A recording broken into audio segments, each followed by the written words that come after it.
Introducing the remarkable archetype, the dangerous gentleman. With a demeanor that commands respect and a hint of potency, he embodies strength tempered by virtue.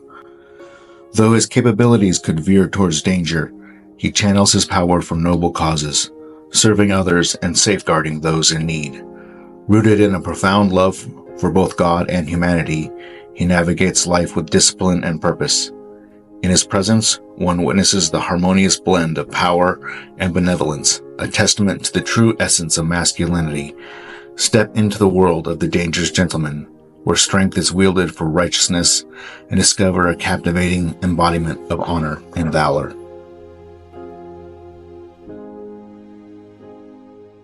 Greetings and welcome to Storytime with the Dangerous Gentleman. Yes, I am the Dangerous Gentleman.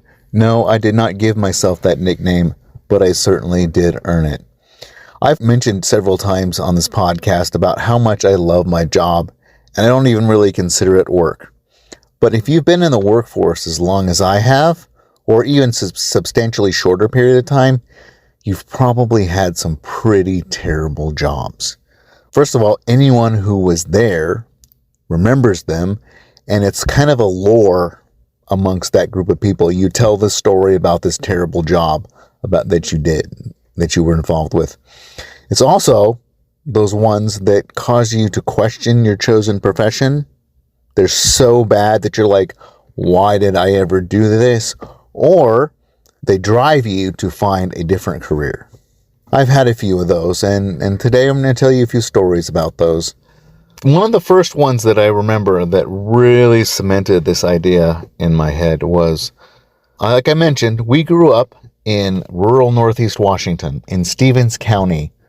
And if you know anything about Stevens County, and chances are most of you don't, but in Stevens County, especially back in the mid-90s, there was no universal building code, which meant it was kind of the Wild West as far as construction goes.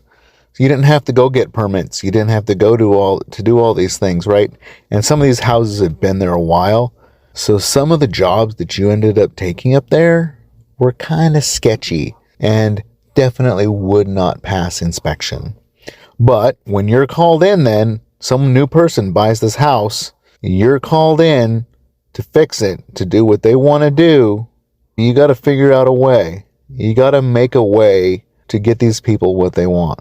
And sometimes it's possible, sometimes it's not, but you still got to do the best that you can, and you got to make it work, which meant a whole lot of duct tape, baling twine, and redneck ingenuity. So one of the first ones that I ever on that was like this. So there was this cabin that had been built, and when the people built it, they had built it on the cheap. And so there wasn't even a full foundation inside this house, underneath this house. I don't remember what it was. I think it was pretty much like concrete blocks set on the ground and then big long beams that went across. So the middle of this house sagged big time, and they were trying to add on to it, which there was no way they were going to be able to do unless they shored up the foundation. This was a crawl space underneath this house. It was about a foot high, up to maybe a foot and a half high underneath this, loaded with cobwebs and spiders and dead critters. Gross. Anyway, and it had been years since really anyone had been under there very much. So we had to go under there, and the first thing we had to do was dig holes so we could pour concrete piers underneath them. So we had to get these little army shovels, and we built a rail system out of 2x4s. If you've ever seen the movie The Great Escape, when they're digging the tunnel underground, yeah, it was kind of like that. So the first thing that had to happen was we had to dig out all the holes, dig these holes from underneath this house. And so there were like 3 or 4 guys under the house. Me and my brother and I think 2 other people had to dig out underneath, fill these little boxes that we made out of 2x4s and plywood, and then we would run them on this rail system, and one guy was standing on the outside, and he would pull that out and dump it and then send it back in. So there was a rope on each side, so one guy could pull out and the other guys could pull in. So it took us a couple of days to dig all those holes. Then the next step was we had to fill those holes in with concrete. And this was in late fall, early winter that we were doing this. right along the river, right along the northern Columbia River. So it was cold. And the day we decided to pour the piers underneath the house, it was pouring down rain. So again, we had like 3 guys under the house and 1 guy on the outside. Now you think that the guys that were under the house had it bad. They're crawling around under this house in the mud for like 6 to 8 hours, pouring this concrete. Well, now imagine you're the guy on the outside, and that just happened to be me. My job was to mix concrete and fill these containers, these boxes, these man-made boxes with concrete. And it's pouring down rain. And if you know anything about concrete, you know if it gets too wet and sloppy, it's useless and you got to start over again. And it wasn't like I had a mixer. I had a wheelbarrow and a hoe and a flat nose shovel. And so I sat out there all day. And again, I'm not saying that mine is any worse or any better than the guys under the house. It was miserable for all of us. But it was like one man-made box at a time. And it took about, I think I remember it being like 5 or 6 of these boxes full of concrete to fill each hole. And there were like 20 of these holes. So I stood outside all day in the rain, in the cold, in the wet, trying to mix concrete, trying to keep the concrete from getting too wet, trying to get it from too sloppy, and these other guys under the house trying to fill these holes. Terrible. But I could tell a bunch of stories like that. You know, it was those kind of stories, and we still talk about it. We still remember it. There was another time that the community that we lived in was fed off of a natural spring. The water came from a natural spring, came down through this ravine, and then it went about, I think it was maybe half a mile of pipe underground across this big long field. But at the beginning of the spring was where all the water got caught. They would trickle down into this box. Well, I call it a box. What it was a hole that was dug in the ground that had logs on the outside to line it. It wasn't sealed. It was just a bunch of logs. And so one day, like the community water went out, like there was no water, or it was dirty. Like the water all of a sudden was like dirty. Then we decided that we needed to go check the spring box. And again, this is like November. Why this kind of stuff always happens in November, I don't know. But it always seems to happen in November. So there were about 6 of us in a pickup truck, drove up to the spring box, and we look in it, and we start poking around, and we realize there's about 3 feet of mud in the bottom of this box. So we had to get this mud out. It had to happen. And it was snowing that day. It was November, and it was snowing and cold. So really our only option was to jump in this spring box and start slinging this mud out. There's only room for 2 guys in there at a time. So we grabbed some shovels.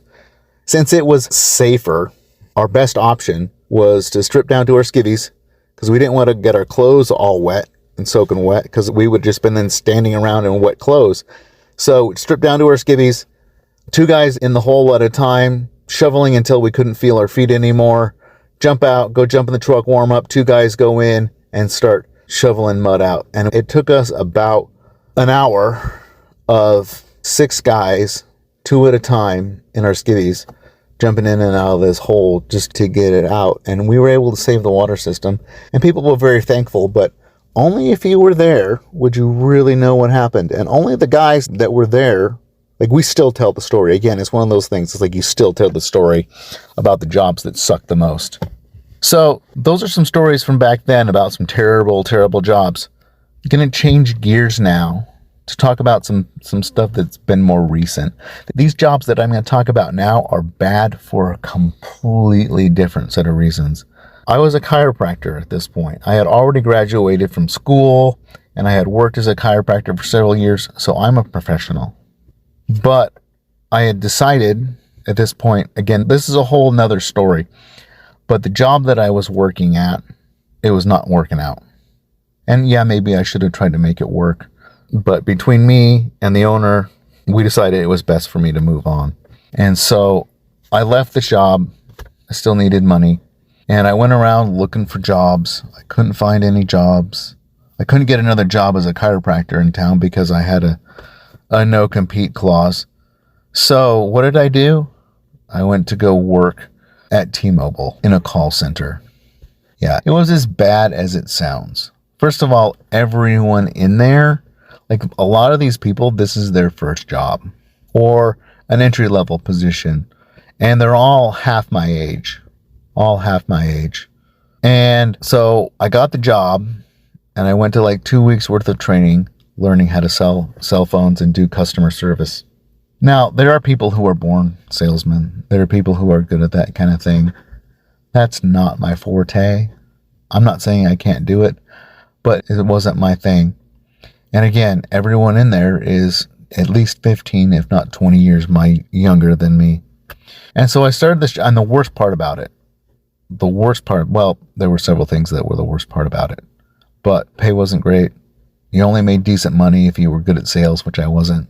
And then it was working from like 2:30 in the afternoon until 10:30 at night, which is terrible. And like I said, I wasn't very good at it. And so I'd get there every day, and I was technically on like customer service, but in their company, every position is a sales position.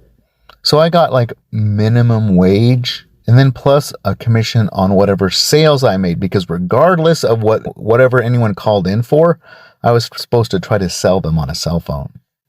And I remember one night I was about 5 minutes away from being done with my shift.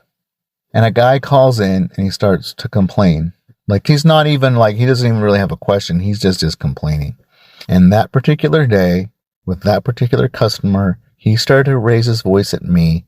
I started to raise my voice at him. And remember, I'm in a large call center and there's like 50 or 100 people. And I get into a screaming match with this guy on the phone.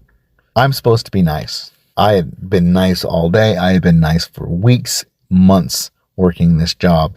And this guy, for whatever reason, I had reached that boiling point. I yelled at this guy and he yelled at me. And then eventually I hung up the phone and the whole call center is looking at me. And I'm just like, what the hell, man? I'm just like, who gives a crap? So over comes my supervisor. My supervisor has worked there approximately 2 weeks longer than me, but he was my supervisor because he had been there longer. And he was like 18 and I'm like 40. And he starts to chew me out and say, Andrew, you can't do that. You're not allowed to do that. And it's like, I know, but sitting there being dressed down by an 18-year-old kid who's worked there 2 weeks longer than me, I'm like, bro, like I couldn't take it. And I finished up my shift and I went home, and I think that was the day that I quit. Like I just didn't show up at work the next day, which is not like me. I don't endorse that. Like, stick things through, work things out, all that stuff. But remember, I'm a doctor and I'm working at a call center for T-Mobile trying to sell cell phones and getting dressed down by kids half my age. Worst job. Well, actually, I don't know if it was the worst job. Because now let me get on to the next one. Okay. And again, all of these things, all of these terrible jobs got me to the point. They all taught me something. Those terrible jobs where I'm slinging concrete in the rain or slinging mud in the rain got me to the place where I realized I didn't want to do that. I knew that there was something better for me. Me working those jobs, I've got great memories, right? Those are stories that I will tell for the rest of my life. But they taught me that that's not where I wanted to be, that I wanted to do something more with my life. And the job selling cell phones, again, it humbled me in a good way. I realized I had to get my butt in gear in order to start making a better life for myself. Now, there was a lot of struggles after that job, but I was like, I never want to do sales, right? I kind of am in sales. Chiropractic kind of is sales, but I didn't want to work in retail. I wanted something better. Again, I wanted something better. So I started a business out of that. I went no, I can't get a job as a chiropractor, but I can still work as a chiropractor. So I started to do house calls, and it was great. And so it really inspired me. It helped me to realize that I had some value, I had some worth, and I don't need to be doing this anymore. Well, it started that process, because a couple of years later, This was when life really had started to fall apart. I was drinking, I was using drugs at the time, and I needed a job. And so I applied at Lowe's. Remember, I'm still a licensed chiropractor, so I applied for a job and got a job at Lowe's. Part of my job was to pick all the dead petals off of the flowers in the flower section, which, again, I'm not proud. I'm just telling you the truth. I'm not proud of this, of the fact that I was using methamphetamines at the time, and so I was tweaking a lot of the time at work. But when you're tweaking, picking dead petals off of flowers, in some ways, it's kind of like a dream job. And so I would sit there and pick petals off of flowers all day long. Humbled me, again, to another level. And again, God uses those kind of situations to humble me. And you'd think I would learn, but it took me a couple of times. So I worked that job. Again, this is when my life was falling apart. And I rarely have had to be talked to by employers, but I got called in like several times by the management. Like, what's going on here, man? And it was weird because for some reason I felt like I could be honest with them. And I told this one particular supervisor what was going on. And she's like, oh, crap. I was losing my wife. I lost my kids. I was barely had a place to live. And I was broke as all get out. But they understood. They got dumped on. That particular lady on that particular day got dumped on by me by a whole bunch of stuff. Eventually, I left that job too. I left that job when I left for Colorado to kick drugs. It was part of the process of getting me to where I was going to kick drugs. One final job. One final thing. One final position. In some ways, this is the worst and yet the most powerful of the terrible jobs. So after I got back from Colorado, I left for Colorado in June. I got back from Colorado in August. And I applied for a bunch of jobs. I still couldn't work as a chiropractor. Well, I could do a little bit here and there, but I really couldn't get a job as a chiropractor. So I started applying all kinds of places, and I ended up getting a job literally selling vacuum cleaners door to door. You think I'm joking, but I am 100% telling the truth. I was selling vacuum cleaners door to door. I'm a chiropractor. I'm a doctor. I was selling vacuum cleaners door to door. And I wasn't very good at it. But I met some interesting people. I would go into training and sit there and listen. And then I'd go try to sell. But while I was working that job, I was literally walking into training when my phone rings. And I look at the number, and I'm like, I have no idea who this is. And I pick up the phone, and the guy's like, hi, my name is so-and-so. I am a recruiter. I'm working for a chiropractor who's trying to fill a position. And I was like, what? I was like, well, how'd you find me? They're like, well, we found your resume on monster.com. I personally don't remember ever posting a resume on monster.com, but I guess I did. Anyway, this guy calls me out of the blue. Or not out of the blue. It wasn't out of the blue. It was God. God set that up. Anyway, so he starts talking to me and telling me about this position. And I'm like, and they said, are you interested? I was like, yeah. Well, do you want to know where it is? I'm like, well, I just need a job. And they're like, well, it's in Yakima. Okay. Well, give me the details. And they said, well, actually what we're going to do is we're going to have the actual owner of the clinic, the guy who's doing the hiring, he's going to call you. All right, well, give him my number. Tell him to call me as soon as possible. So we exchanged information. A couple hours later, I get a phone call from this guy. He's the owner of a clinic. He and a couple of guys were partners, and they owned multiple clinics. And they wanted to open a clinic in Yakima. And I was like, I don't know anything about Yakima, but yeah, let's talk. We kept talking, and he's like, so where did you go to school? I told him I went to Western States. He's like, oh yeah, I went to Western States too. He was like, when did you graduate? I said, well, I graduated in 2008. And he was like, are you serious? I'm like, yeah. He had graduated like a year or two ahead of me. So we were in school at the same time. He was just a little ahead of me. So we had all the same professors. We had all the same teachers. And we probably had run into each other on campus multiple times and just didn't know each other. So providence of God, right? I don't call them coincidences. This is the way that God works. And so a couple days later, he drives up from the Tri-Cities up to Spokane, which is like a 3-hour drive, 2.5, 3-hour drive. He picks me up. He takes me to lunch. We talk. He tells me about the job. We're eating Hawaiian food or something. And he's getting ready to head out. He's going to drop me off back at my house. And he's like, so I like you. There's no way this was an accident. I think you should come work for me. So if you decide that you want to move, if you decide that you want to leave, if you're ready to do that, as far as I'm concerned, the job is yours. That was on a Sunday. I did have to think about it because I was in the middle of like custody stuff with my kids. I was losing my wife and all of this crazy stuff was happening. It was a big decision to move further away.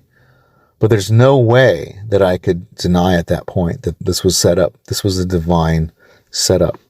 And so I had a few conversations, but when it came right down to it, the decision was easy because I knew God had set that up.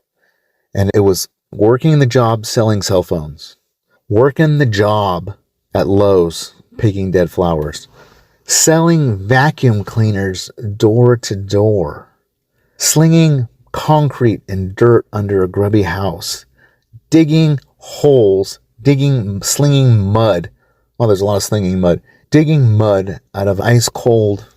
Those jobs that are so terrible that live on in my memory even to this day are the things that drove me to where I am now.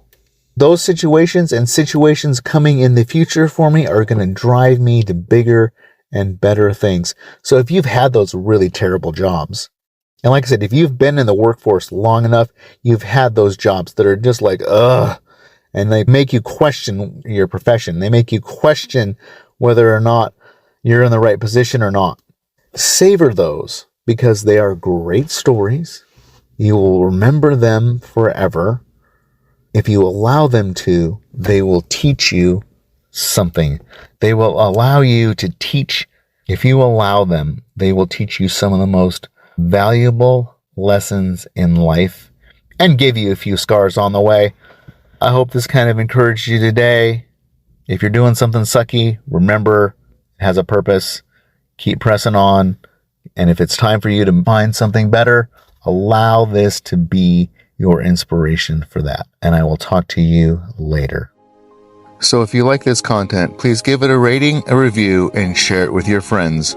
Also, if you'd like to learn a little bit more about me and what I'm all about and what I can maybe do for you, check out my website at thedangerousgentleman.org.